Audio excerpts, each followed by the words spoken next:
CityWorks Expo is a collaborative, co-creative, and multidisciplinary idea exchange and festival conference that happens each fall in Roanoke, Virginia. By day, attendees are immersed in thought-provoking presentations, riveting performances, and engaging dialogue. By night, the conference continues with after-hours networking opportunities during street festivals, parties, and musical events. To learn more about Expo, visit cityworksexpo.com. Expo 2014 was made possible by these fine sponsors. So first I'm going to bring on Natalie Pendergast, who will share the opening words to one of my favorite new plays, Pilgrim at Tinker Creek, which premiered at Hollins University last spring.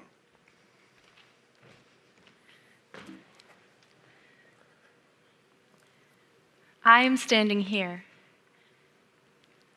and you are sitting there. Our eyes meet. A consciousness snaps back and forth. What we know, at least for starters, is here we so incontrovertibly are. This is our life. These are our lighted seasons, and then we die. In the meantime, in between time, we can see in an effort to discover where we so incontrovertibly are. It's common sense. When you move in, you try to learn the neighborhood.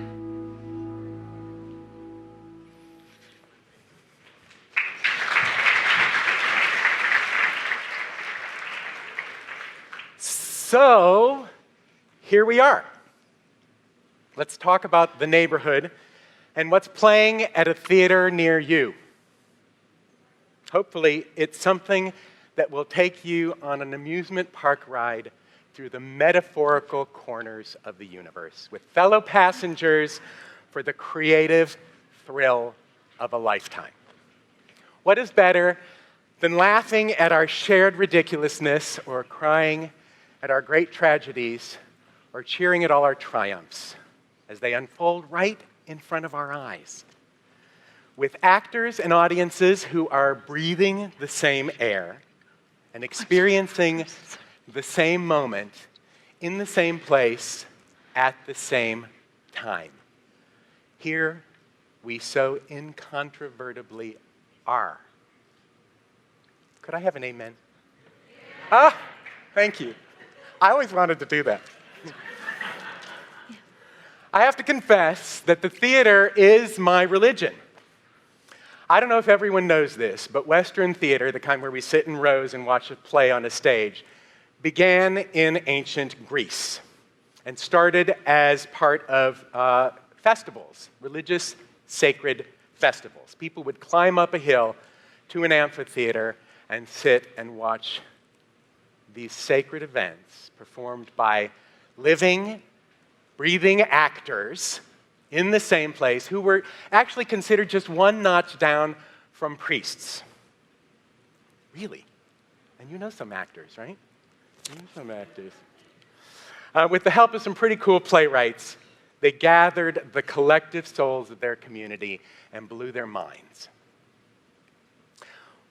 Wouldn't it be so cool if we put up a temporary stage on top of Mill Mountain at the foot of the Star, which is our Acropolis and our neon Parthenon. And just like the Greeks climbed up that hill to have our minds blown by some great theater. Is Chris Morrill still here, city manager? Good. My family heritage is Greek. I grew up thinking the glory of Greece was mostly about baklava and moussaka and my big fat Greek wedding. But I knew I was home when I made my first pilgrimage to Greece and visited the ancient site of Epidaurus, which is one of the most perfect remaining examples of a Greek amphitheater. And I stood on the stage looking out at these rows and rows of seats where 14,000 people could gather, who 2,400 years ago climbed that mountain to have a major tune-up on their souls. And one of the coolest things was that it had the most perfect acoustics in the world that have yet to be replicated. Anybody could stand on that stage and whisper a great truth and be heard clearly in the back row. The human voice emanating from that stage connected a community of 14,000 people in a single spiritual moment from a great play. Awesome. Thank you. Yeah, that's great. Recently, the Pew Research Institute reported that over 30% of Americans declare themselves spiritual, but not religious. And some studies say that that number goes up to about 70% for people under 30. Add that to the amount of technology that absorbs our days as we isolate in front of one kind of screen or another. And I think the live theater event is more important today than it was 2,400 years ago. We need it. At the very least, it gets us all into the same room where we can breathe the same air at the same time and remind ourselves that we're not alone. I moved here about 25 years ago from Chicago, where it was hard to feel the impact of your work on a community. So I was glad to land in a city the perfect size of Roanoke. I was directing at Mill Mountain Theater right across the street at Center in the Square. And I knew I was in the right place when I was buying groceries one night in the Kroger. And this very determined stranger came up to me and she said, "I was at the beauty shop and we were talking about the play." And I thought, oh my God, they were talking about the play at the beauty shop. I mean, come on, that's really feeling the impact of the work. A few years later, I was invited to make my artistic home about 10 minutes up the interstate at Hollins University.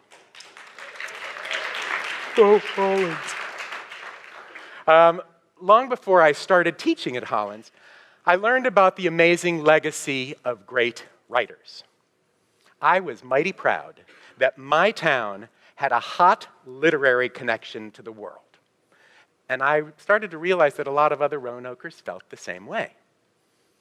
So a bunch of colleagues and students got together and dreamed up the Legacy series. We were going to take some great writers and great pieces of literature that were inspired by the great energy that radiates at this particular spot on the planet, and not only celebrate them, but experience them through the spiritual language of theater. The book and writer who inspired all and holds a very special place in the hearts of this community is Pilgrim at Tinker Creek by Annie Dillard. Yeah. Tinker Creek starts at Carvin's Cove, just at the base of Tinker Mountain, and flows south into the Roanoke River about a mile from here. When it first came out, Tinker Creek was compared to Walden Pond.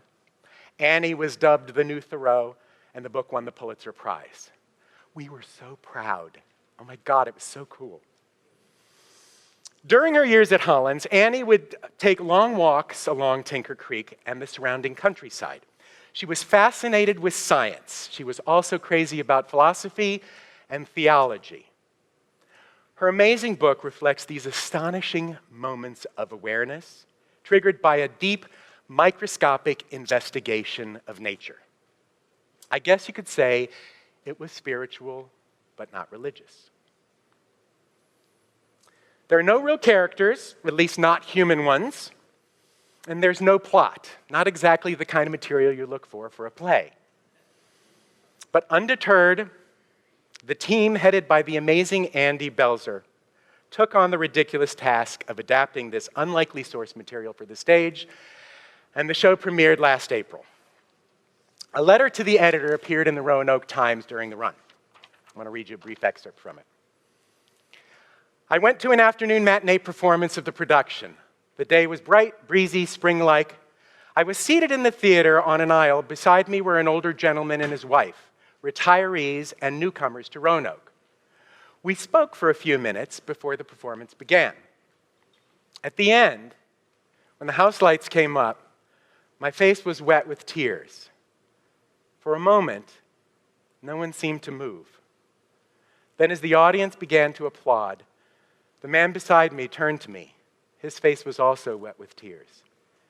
He looked surprised, but as if he were marveling rather than startled. "That was a religious experience," he said. Yes, I agreed. It was. And then we left the theater and walked out into the bright world. Before I turn it over to the actors, I want to tell you about the Pilgrim project. This was a month-long event that we wrapped around the show when it premiered. And for my money, it was one of the most successful and gratifying community building experiences that I've ever had the privilege of being part of. When we were building it, I constantly thought about CityWorks Expo and the energy that I got from so many speakers here over the last 3 years. And I realized that this event absolutely helped inspire that event.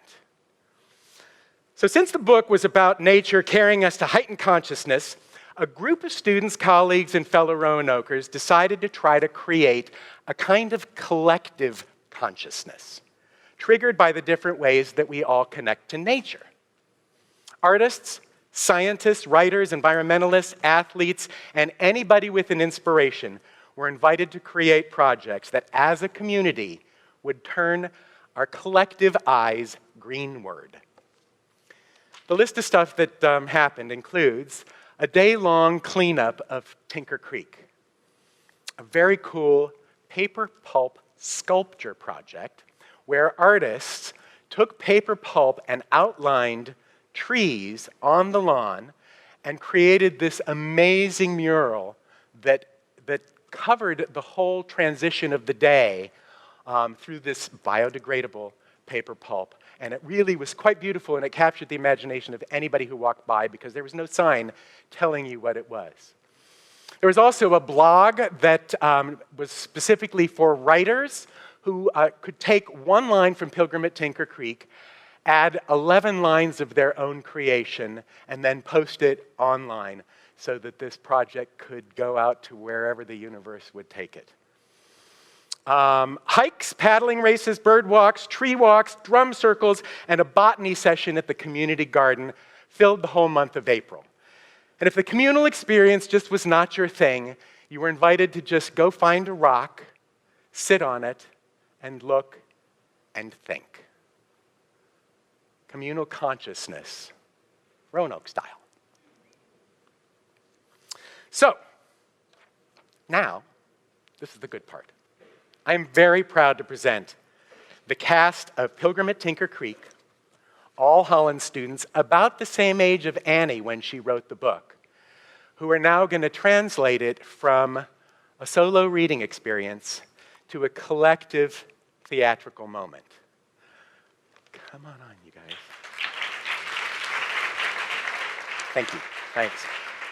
Okay, so maybe theater is not going to save the world, not that the world needs saving, but I genuinely believe it connects us to something that's really deep and ancient that will always make this place a better place to live. So I hope the Greeks are smiling down at today's pilgrims as we climb the hill to the amphitheater together.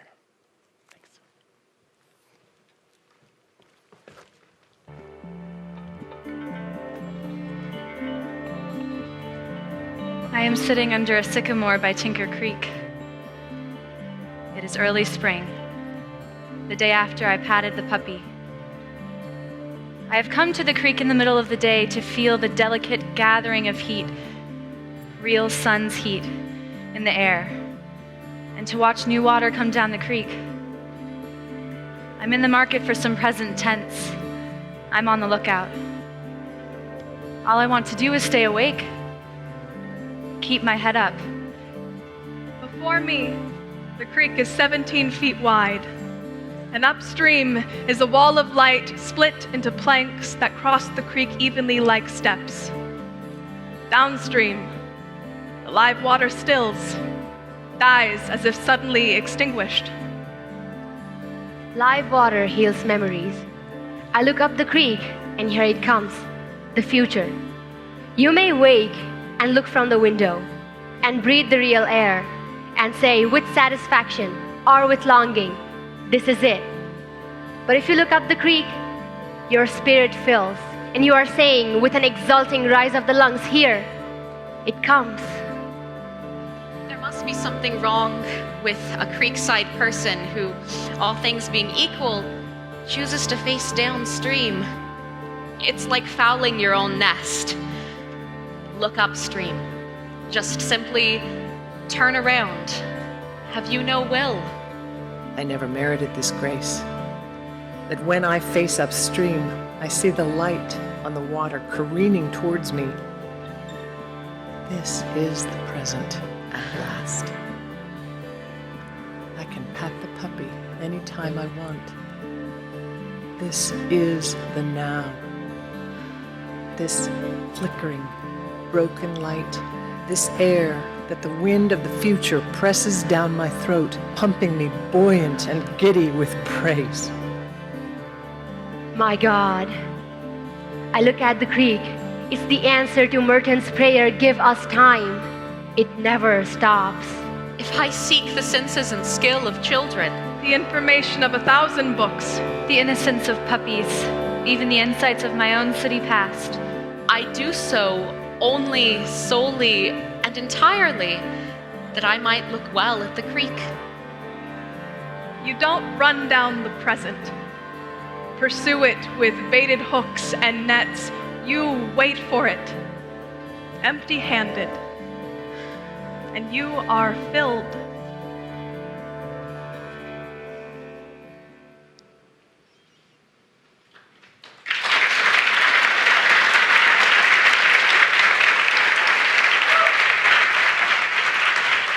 Okay, Trey. I love you. Okay. Thank you.